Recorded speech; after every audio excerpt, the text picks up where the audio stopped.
Hello student, my name is Sameer Malam. तो आज मैं आपको बताने वाला हूँ सीबीएसई का न्यू अपडेट के बारे में। तो चलिए जानते हैं सीबीएसई का न्यू अपडेट क्या आया है। तो जैसे कि आपको मालूम होगा कि पिछले साल कोरोना महामारी की वजह से क्लास 10 और क्लास 12 की एग्जाम क्या हुई थी, कैंसिल कर दी गई थी। तो इस बार अगर वैसे आता है तो उसके लिए कुछ पैटर्न बनाए गए हैं जो सीबीएसई की तरफ से आया। तो देखिए क्या हुआ था कि जो इस बार का जो पेपर होगा वो भी पूरी तरह से पिछले साल से चेंज होगी। उसका भी जो फॉर्मेट है पूरी तरह चेंज हो चुकी है और जो एग्जाम का पैटर्न है वो भी चेंज हो चुका है। तो पिछले साल सिर्फ फाइनल में पूरी सिलेबस का एग्जाम होता था। अब इस बार क्या हुआ है कि जो सिलेबस है उसको 50-50% में डिवाइड कर दिया गया है। ठीक है, दो भागों में डिवाइड कर दिया गया है कि मतलब अगर ये समझिए कि अगर किसी सिलेबस में 16 चैप्टर है तो उसमें 8 चैप्टर फर्स्ट में आएंगे और 8 चैप्टर फाइनल एग्जाम में आएंगे। तो देखिए जो भी पहले हम लोग से एक बार ऐसे भी पहले आ चुका है जिसमें समेटिव असेसमेटिव होते थे, उस टाइप से फर्स्ट समेटिव और सेकेंड समेटिव, उसी तरह ये भी है। तो आप पहले देखिए यहाँ पे जो हमारा जो पहला जो एग्जाम होगा, फर्स्ट टर्म का जो एग्जाम होगा वो नवंबर से दिसंबर के मंथ में होगा। ठीक है, नवंबर से दिसंबर के मंथ में होगा। तो उस समय आपके जो सिलेबस का 50% आपका सिलेबस उस समय आएगा। समझ में आ रहा है, 50% सिलेबस आएगा।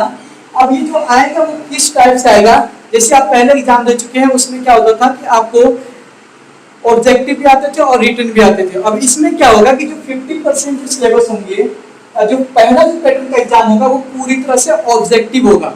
ऑब्जेक्टिव टाइप क्वेश्चन आपके आएंगे। आपको ओएमआर शीट पे क्या होगा, उसको उसका आंसर देना होगा। ठीक है, ओएमआर शीट आप देख सकते हैं, गूगल करके भी देख सकते हैं। जो क्लास 10 का जो पहली बार जो क्लास 10 में आए हैं उनके लिए बता रहा हूँ, और 12th में भी अगर नहीं देखे होंगे तो आप गूगल करके ओएमआर शीट देख सकते हैं कैसे भरी जाती है। नहीं तो अगले बार बता देंगे। तो देखिए जो हमारा क्या होगा, नवंबर से दिसंबर में क्या होगा, हमारा फर्स्ट टर्म का एग्जाम होगा। ठीक है, तो उसमें जो सारे क्वेश्चन आएंगे वो हमारे क्या होंगे, सारे ऑब्जेक्टिव टाइप क्वेश्चन होंगे। तो अब जो होगा वो कितने होगा, सिर्फ 90 मिनट्स का जो आपके एग्जाम होंगे। कितने मिनट्स होंगे, 90 मिनट्स के एग्जाम होंगे।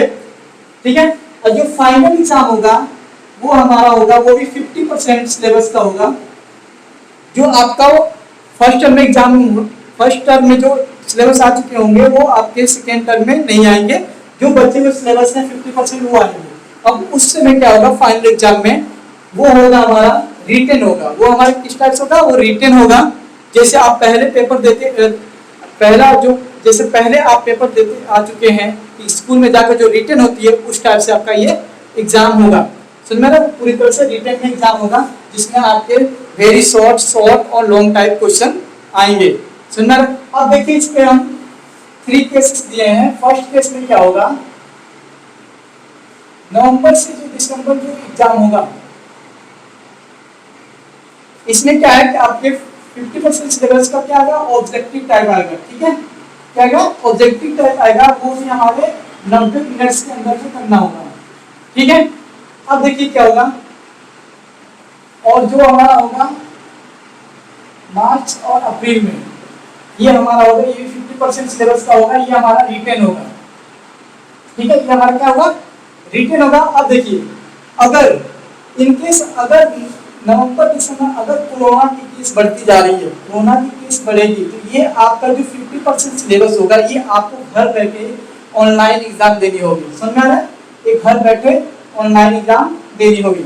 तब यहाँ पे क्या होगा, कुछ बच्चे बहुत ही जल्दी अपना दिमाग लगाएंगे, क्या करेंगे, वो अपने पेरेंट्स या भाई से अपना क्या करेंगे, हेल्प लेके सारे के सारे ऑब्जेक्टिव टाइप क्वेश्चन का आंसर दे सकते हैं, इसलिए दे देंगे और यहाँ पे उनकी मार्क इंक्रीज कर जाएगी। ठीक है, तो अगर ऐसे आप चीटिंग करेंगे तो क्या होगा कि अगर मान लीजिए ये अगर कोरोना महामारी आ गया तो उस समय तो आप करके अपना मार्क बढ़ा सकते हैं। अगर वही आगे जाके मार्च अप्रैल में अगर वो सब कुछ सही रहा, अगर आपका स्कूल में जाके एग्जाम देना हो गया, तो देखिए क्या होगा कि ये जो इसकी जो मार्क्स आएंगे ना इसकी वेटेज को कम कर दी जाएगी, इसकी वेटेज को कम कर दी जाएगी। ज्यादा हीरो बनने की जरूरत नहीं पड़ेगी, क्योंकि सारा आपको मालूम है कि स्कूल जो टीचर होते हैं ना वो भी स्टूडेंट से थोड़ा क्या ज्यादा होशियार होते हैं। स्टूडेंट कहाँ तक तो उससे तेजी होते हैं, इसलिए तो टीचर होते हैं। ठीक है, तो क्या है कि आपका सारा यहाँ पे हीरो निकल जाएगी क्योंकि आप जो चीटिंग किए वहाँ सब खत्म हो जाएगी। तो जो आपका जो फाइनल एग्जाम का जो होगा वही आपका उसमें से ज़्यादा वेटेज लेके यही आपका ज़्यादा इसका प्रायोरिटी दी जाएगी और इसकी हिसाब से और इसमें से कुछ लेके आपकी मार्कशीट बनाई जाएगी। समझ में आ रहा है? अब ऐसा नहीं कि आप घर में बैठ के अपना उड़ा लिए पूरे मार्क्स, अच्छे मार्क्स कर लिए तो ये आपका नहीं चलेगा, क्योंकि जो अगर उस समय माहौल सही रही, अगर उस समय का अगर सिचुएशन सही रहा तो ये आपकी वेटेज जोड़ी जाएगी। समझ में आ रहा है? ये पहला हो गया, ये पहला केस हो गया। समझ में आ रहा है? दूसरा केस क्या हो गया, अगर नवंबर और दिसंबर में क्या होगा, अगर कोरोना महामारी अगर ऐसी परिस्थिति नहीं होती है ना, मगर मान लीजिए कोरोना महामारी नहीं आती है तो ये आपकी 50% सिलेबस आपकी स्कूल से आपको जाके ये मार्कशीट में एग्जाम देनी होगी। समझ में आ रहा है? अगर कोरोना महामारी नहीं आती है तो आपको स्कूल में जाके एग्जाम देनी होगी। समझ में आ रहा है?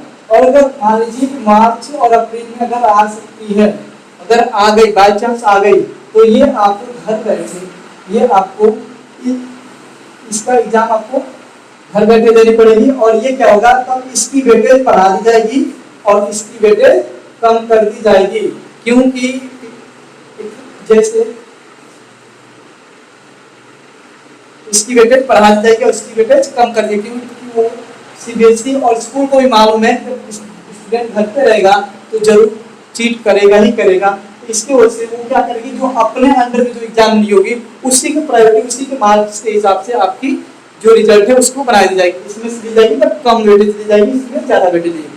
ये तो हो गया पहला केस और ये हो गया हमारा दूसरा केस, ऐसा हो सकता है। ठीक है, अब तीसरा देखिए, अगर मान लीजिए नवंबर और दिसंबर में क्या है, कोरोना महामारी आ रही है, आ गई और मार्च और अप्रैल में भी आ गई, जैसे इस साल, तो क्या होगा कि जैसे इस साल का रिजल्ट बन के आ रहा है वैसे ही सेम अगले साल भी रिजल्ट बन के आएंगे। सुन में आ रहा है? तो अगले साल भी वैसे रिजल्ट बनेंगे। ये तीन केस हैं, तो इससे बढ़िया तो आपको क्या करना पड़ेगा, आपको पूरी तरह से अच्छे से तैयार होना पड़ेगा। समझ में आ रहा है?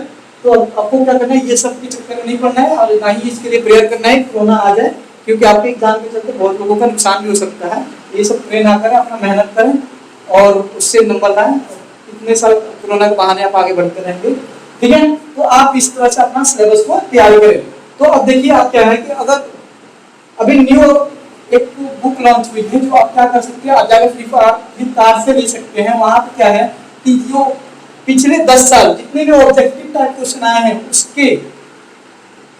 उसको देखते हुए एक बुक पब्लिश हुई है, उसमें सारे चीज को कवर कर दिए गए हैं। वहां से वो बुक से हेल्प लेके अपना सिलेबस अच्छे से तैयारी कर सकते हैं, क्योंकि इस बार का जो होगा पूरी तरह से पेपर चेंज होकर आ रहा है, तो थोड़ा सा दिक्कत हो सकती है स्टूडेंट के लिए। तो आप वो जब बुक लेंगे तो वहां से आपको आइडिया मिल जाएगा और उस हिसाब से तैयारी करेंगे तो आपका माइंडसेट भी वैसे बन जाएगा, तो आप अच्छे से तैयारी कर सकते हैं। आप दोनों तैयारी अच्छे से करें, ठीक है, क्योंकि आपको हमेशा तैयार रहना है। ये नहीं कि बस यही कोरोना मनाते हैं कोरोना आते रहे, क्योंकि आपको अच्छे से मेहनत करो, तब तक आप कोरोना बाहर चलेंगे। तो आप मेहनत अच्छे से करें और आगे बढ़ें। और ये आज का अपडेट था। Thank you so much. अगर आपको ये वीडियो अच्छे लगे हो तो आप शेयर और लाइक जरूर करें।